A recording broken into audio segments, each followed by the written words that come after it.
Día 22 de mayo, el siervo de Dios, Manuel de Santamaría. Muy imperfectamente se puede dar la biografía de este santo y erudito padre carmelita descalzo, en parte por haber desaparecido el libro de novicios y profesos del noviciado de Valladolid en la expulsión de los frailes en 1835, y en parte por el poco cuidado que tuvieron los antepasados en recoger algo de su santa y laboriosa vida. De este descuido se hace eco don Vicente de la Fuente en los preliminares al tomo segundo de las obras de nuestra Santa Madre, diciendo: y este pobre fraile nos ha legado una copia magnífica del libro de los conceptos del amor divino. En Alba de Tormes, del Camino de Perfección y del Códice de las Cartas de Valladolid y de las otras de Santa Teresa en toda la parte de Castilla la Vieja ya citada. Y continúa: tales eran los méritos y trabajos de aquel fraile, cuanto excelente corrector, Fray Manuel de Santamaría, trabajos y méritos que una emulación mal encubierta despreció, que su religión no supo o no pudo aprovechar, trabajos que al cabo de un siglo me sirven a mí para hacer sin fatiga lo que él logró ver hecho con harta pena. Si constara cómo se llamaba en el siglo fácil, nos fuera a hacernos con su partida de bautismo, y así saber cómo se llamaba antes de ingresar en la orden, y cómo se llamarán sus progenitores. Ante esta imposibilidad, nos contentaremos con decir que nació en el histórico pueblo de Villalar de los Comuneros, perteneciente a la provincia de Valladolid y diócesis de Zamora. Indudable la piedad de sus progenitores, e indudable que esta piedad se la incrustaron en su alma abierta a todo bien. Es casi cierto que en su pueblo natal estudiara todos los preliminares para la carrera eclesiástica, pues hasta la edad de 15 años no ingresó en la orden, sabiéndose positivamente que profesó en 12 de septiembre de 1740, de donde se deduce que naciera por el 1724. Hecha su profesión religiosa, en el noviciado de Valladolid, con el nombre de Manuel de Santamaría, le mandaron los superiores a estudiar la carrera eclesiástica, la que supo hermanar perfectamente con la virtud, haciéndose querer de sus condiscípulos y demás religiosos por su modestia innata y carácter complaciente, lo que le valió ser amado de sus superiores, además de serle muy útil a los mismos. Desde el comienzo de sus estudios se le vio la preferencia por los estudios paleográficos y críticos con un sentido absoluto de veracidad y escrupulosidad.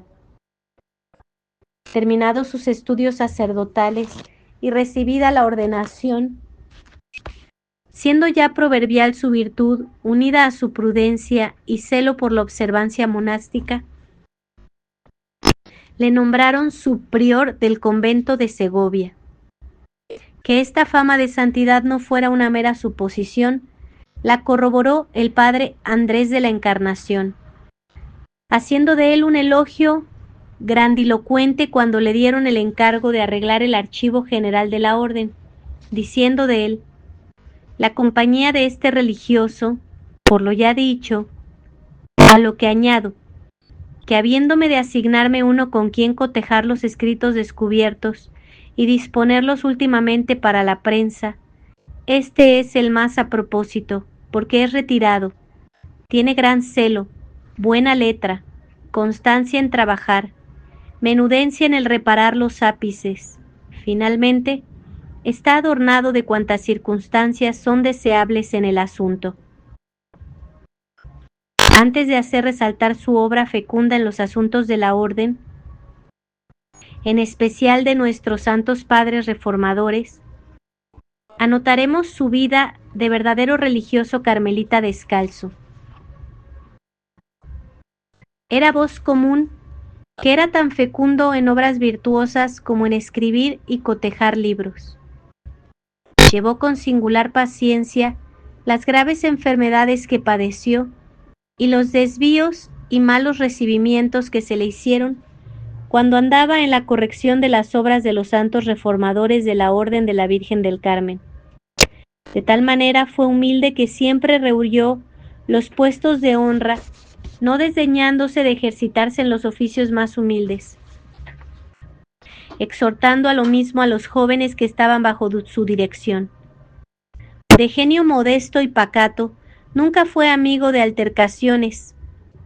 Acostumbraba muchas veces referir para solas y edificación de los religiosos historias, ya de la orden, ya extrañas, y si le contradecían en algo sus narraciones, al punto decía: «Póngome aquí, yo no sé más, pues dejémoslo», evitando con esto disputas inútiles. Su pureza fue angelical. Tener que hablar con personas de otro sexo le hacía temblar. En su rostro jamás fijaba la vista, cosa que hacía con los hombres. Pobre en extremo, él mismo, en tanto que sus fuerzas se lo permitieron, se hacía las alpargatas con retazos de otras viejas, no teniendo por deshonra andar cargado de remiendos. A este temor fueron las otras virtudes.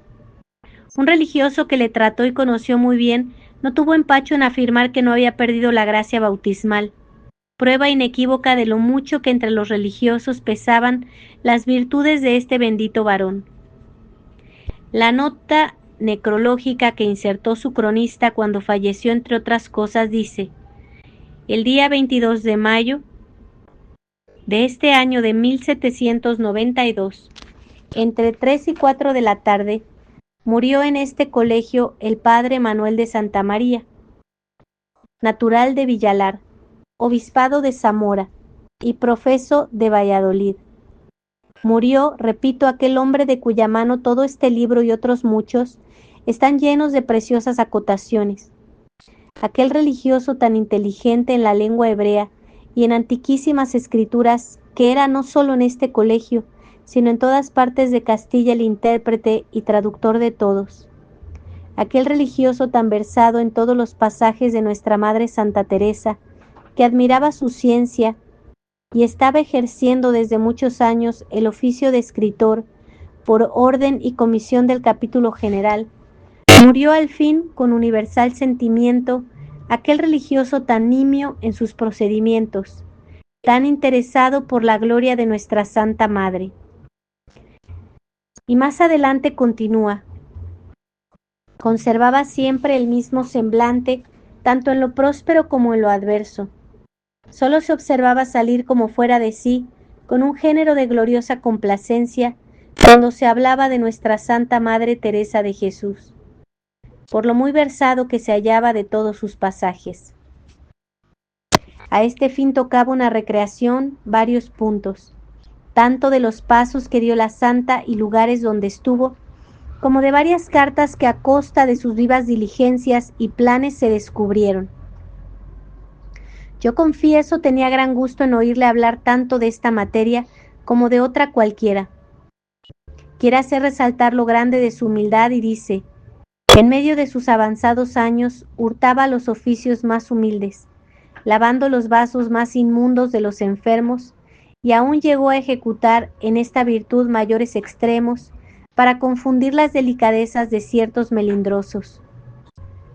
Y lleno de admiración escribe: si alguno le replicaba en lo que estaba hablando, cedía enseguida de su parecer, aunque fuera el más joven de la comunidad.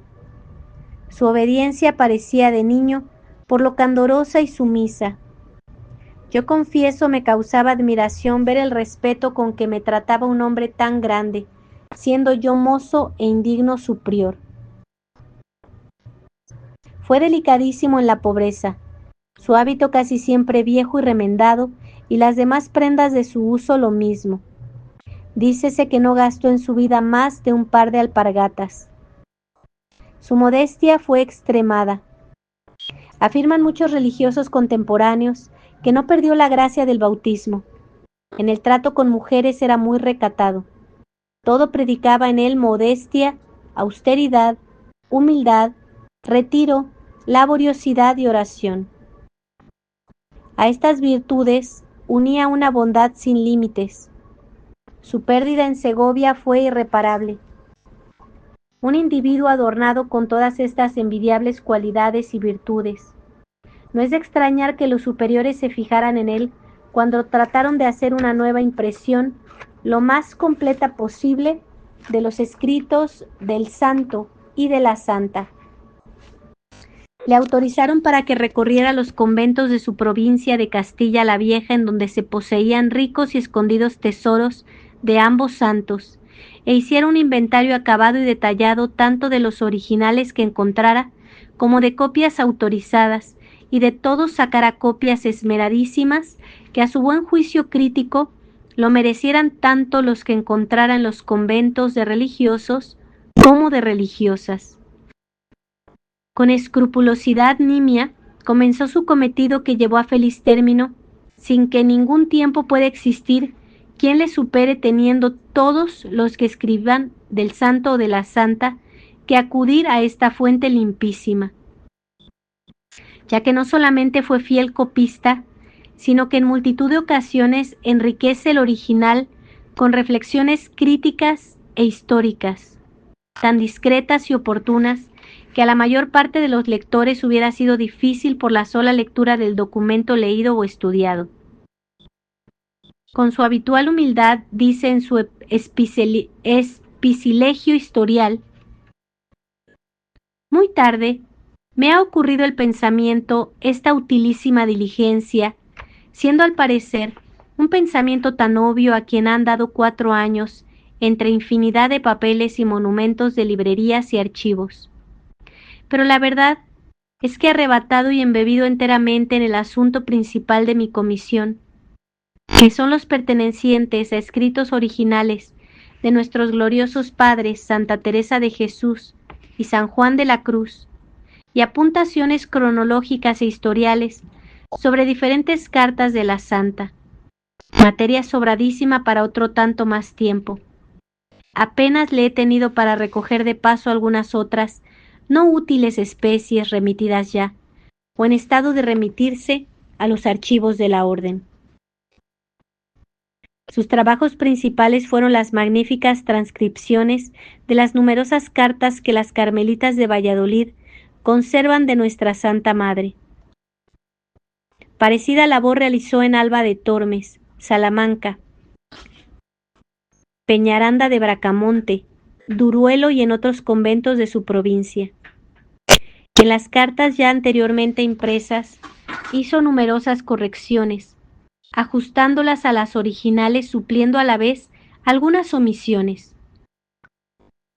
Todo esto lo hizo un admirable teresianista muy benemérito. Respecto a nuestro Santo Padre, como casi toda su vida religiosa pasó en Segovia, llenó el libro llamado Libro del Santo, de notas interesantes relacionadas o no a él, o con la fundación del convento. Notable es el estudio que hizo del precioso códice de la segunda redacción del Cántico Espiritual, que se guarda en el mismo convento. Además escribió Epicilegio Historial, o colección de diferentes especies y miscelánea tocantes a la historia de la Reforma. Otro tratado compuesto todo él de sentencias sacadas de las obras de la Santa. Dejó muchos apuntes y disertaciones histórico-críticas y sin duda otros trabajos que no han llegado hasta nosotros. Varón tan esclarecido pasó a mejor vida muy precipitadamente y en forma que no pudo recibir el santo viático. Su cronista dice: su muerte fue ocasionada de una calentura aletargada, que comenzándose a manifestar a 21 de dicho mes, a las 6 de la tarde, a la misma hora del día siguiente, ya estaba difunto. Muerte bien acelerada para otro religioso menos ajustado, y de no tan cabal cuenta como el padre Manuel. Pero este religioso padre le tenía sin duda de antemano premeditada, porque él mismo había dicho en su sana salud moriría en la edad de su apasionada madre Santa Teresa de Jesús, a los 67 años, edad de la santa, como de hecho se verificó. Él mismo, muy de antemano, créese que desde colegial en Salamanca tenía hecha cesión en un manuscrito, al que intitulaba Testamento de sus potencias, de sus sentidos y de su alma, entregándose desde entonces al Criador de ella, haciendo también la confesión de la fe. Protestando deseaba morir como hijo de la Iglesia. Sus devociones predilectas fueron los santos padres Santa Teresa y San Juan de la Cruz, con Santa Inés y el doctor Angélico. El día de su fallecimiento, el 22 de mayo de 1792, extinguióse esta preciosa vida a la edad indicada, siendo amable a Dios y a los hombres. Al administrarle la extrema unción, recobró el sentido y con los religiosos recitó el Salmo Miserere con voz clara y al terminar no volvió a hablar más. 52 años hacía que vivía en el Carmelo santificándose. Su inocencia y santidad de vida le hacen ser una de las glorias más puras del Carmelo español en la segunda mitad del siglo XVIII. Siervo de Dios Manuel de Santa María, rogad por nosotros. Siervo de Dios Manuel de Santa María, rogad por nosotros. Siervo de Dios Manuel de Santa María, rogad por nosotros.